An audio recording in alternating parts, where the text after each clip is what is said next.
à savoir after COVID. We need to recover economically, we need to recover in bringing tourists, and we need to recover job positions. We can do this. My name is Juan Pablo Medina Salazar, CEO of Marketing for Datos Europe, that we created GuideMe in the first Smartport Challenge 2019. It's super important to know that because what we do is one of the key reasons why we are here speaking today. Something really important to know is why we have been selected. Because we are unique. We do data proof. Data proof means we can prove with data exactly many things that are extremely important.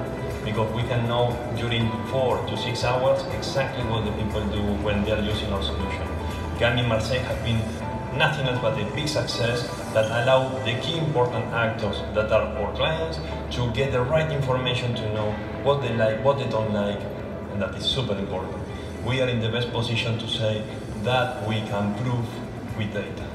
The strong points are not one but two things. Number one, we stay in contact. Before that was not possible. How you speak with someone right now who is in Miami, for example?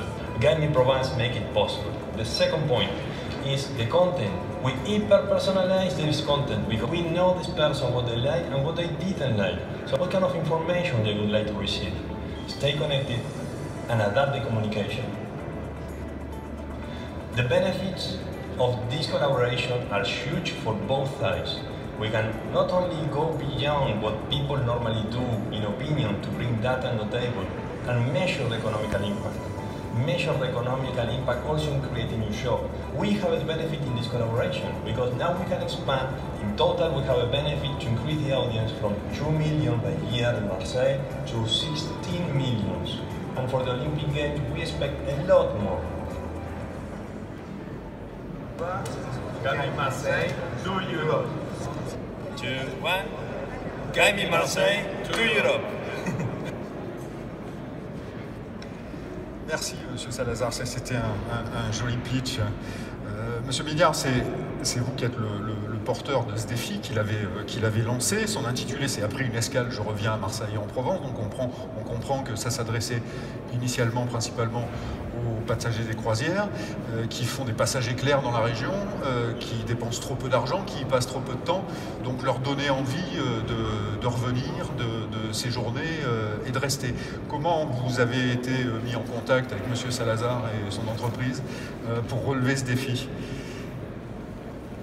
Merci. Alors, vous l'avez entendu, Juan Pablo parle très vite en anglais. C'est pas mon cas, donc je vais intervenir simplement en français. Non, juste pour confirmer évidemment que le département s'intéresse beaucoup aux questions d'emploi pour toutes sortes de raisons et aux questions de développement économique. Et un des vecteurs de développement de ce territoire repose sur la fréquentation touristique qu'il génère.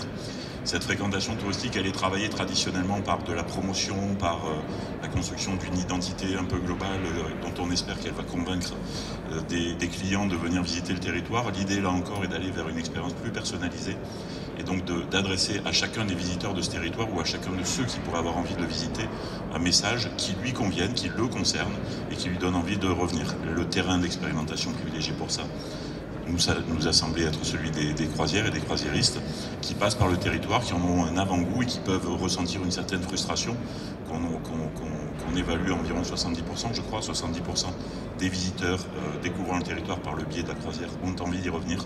Donc comment fait-on pour leur proposer réellement et concrètement à chacun d'entre eux de revenir? C'était ça le sens du défi. Et Juan Pablo a décidé de le relever dans le cadre du Smartport Challenge et on en est ravis. Voilà. Donc Juan Pablo, qu'est-ce que vous avez proposé au conseil départemental des Bouches-du-Rhône pour pouvoir les convaincre que vous étiez la bonne personne et que GuideMe City, votre entreprise, allait répondre à ce besoin, puisqu'on voit dans votre vidéo que l'ambition, c'est de passer de 2 à 16 millions de visiteurs par an. C'est quand même pas rien, c'est un facteur 8. Donc multiplié par 8 la fréquentation touristique, ça se fait pas comme ça en claquant des doigts. Donc expliquez-nous quelle est d'abord la démarche et puis comment vous pensez y arriver. Ça marche? Ça passe, ça marche. Oui. Merci pour la question. Je vais répondre en anglais, désolé pour ça.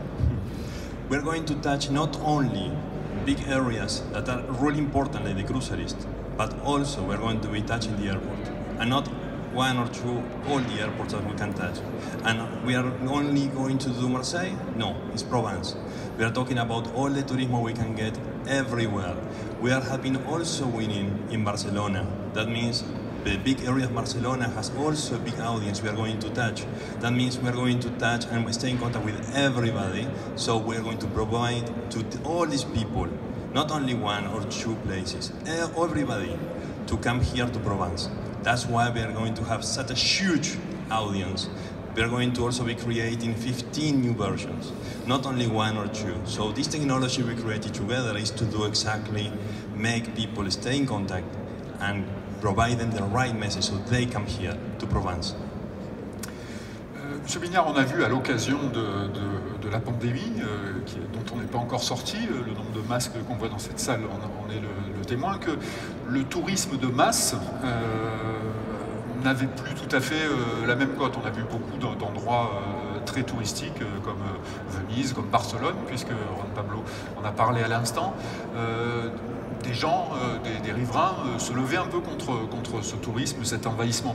Comment on arrive à concilier les deux objectifs, à savoir développer à la fois une offre touristique et attirer les gens, sans atteindre une forme de trop-plein qui rendrait la chose moins acceptable localement?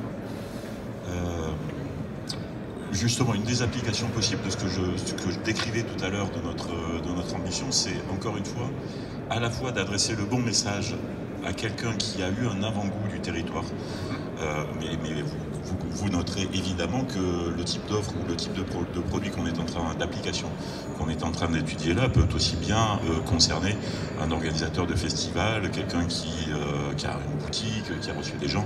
Enfin, ça peut concerner toutes sortes de situations. L'idée, c'est bien celle de la fidélisation et de l'invitation à revenir. Cette invitation à revenir, de notre point de vue, elle a plusieurs intérêts. Le premier, c'est qu'on peut orienter les gens vers des produits, des offres qui les concernent véritablement. Et on peut leur adresser à n'importe quel moment. Ça veut dire qu'on peut orienter des gens vers des activités multiples et qu'on peut les orienter vers des périodes diversifiées. C'est le premier avantage du sujet. Le deuxième, c'est que ça permet de construire avec eux une offre peut-être à plus forte valeur ajoutée et de les orienter vers une consommation locale qui nous intéressera davantage que celle qui, quand on parle de tourisme de masse, concerne prioritairement l'organisateur du flux lui-même, qui a bien entendu intérêt à capter le maximum de valeur sur le passager qui l'embarque. Et enfin, le troisième point, ce qui nous intéresse beaucoup, c'est que pour créer de l'emploi et créer de l'activité économique, il ne suffit pas de générer du flux, il faut le diffuser, le flux en question. Et pour le diffuser, l'intérêt de l'application qui va vous être présentée, c'est qu'elle s'appuie sur une communauté, sur la transversalité et sur un certain nombre d'intervenants auprès desquels on propose une valeur. Il s'agit de réunir des gens autour de la question de l'accueil délivré aux touristes, cette question qu'on appelle désormais l'hospitalité plutôt que l'accueil ou la fréquentation touristique, l'hospitalité due aux touristes. Et bien cette hospitalité, elle va s'appuyer sur un restaurateur, un coiffeur, un vendeur de chaussures, enfin bref, une série de personnalités qui décideront d'adhérer à une démarche collective. Et donc c'est le territoire dans son ensemble finalement qui, à travers cette application, pourrait entrer en relation avec un touriste. Et si on est bien dans cette logique de démultiplication, alors il n'est plus nécessaire de raisonner juste uniquement en termes de volume et de masse. On rentre dans de la valeur ajoutée, comme vous disiez tout à l'heure sur notre précédente table ronde. Voilà le raisonnement. Mais Juan Pablo, vous pouvez peut-être compléter avec la manière dont vous avez construit votre proposition. Merci beaucoup. Pour complémenter ça, je vais dire une petite chose. Ce n'est pas seulement le tourisme de masse, c'est le tourisme des groupes. Tous les groupes, c'est possible pour organiser avec la technologie, avec notre technologie. Donc c'est possible pour faire la diffusion, pour faire la communication pour tous les touristes que nous va faire revenir pour la deuxième temps hors saison. Exactement, oui.